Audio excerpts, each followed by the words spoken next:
So one of the things that we're usually pretty successful at treating at Vitality is chronic constipation. The reason that we take constipation so seriously is that it is our primary detox pathway.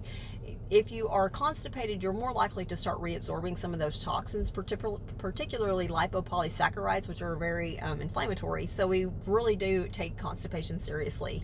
And where we start with that is just the basics. Are you getting enough fiber? Are you getting enough water? Those are the basics. And then we add, just some kind of magnesium supplement. And if that's not working, we start looking at things like activity level. So sedentary people, you tend to be more constipated. When I worked post-op in the hospital, one of the first things we would do after a patient had surgery would make them get up and walk to wake their bowels back up. It does stimulate bowel motility.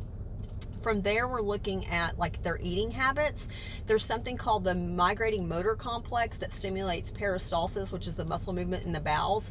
And one of the ways that it gets shut down is to be chronically grazing, like, eating all the time throughout the day. We need to be going at least 2 hours with no food to stimulate that MMC for peristalsis. So next thing that we would start looking at would be some of the hormone imbalances that can cause constipation. Low thyroid can, low serotonin can, low melatonin can. So addressing these hormone imbalances can help. Then we step in with a very specific probiotic strain. There are 2 strains in particular that really help with bowel motility and stool consistency. So if these things aren't working, sometimes we do have to do a little bit deeper dive and do like some GI testing to see what the overall terrain of the GI is looking like, because we can kind of tell how different populations of bacteria are represented, what may be driving some of those constipation symptoms.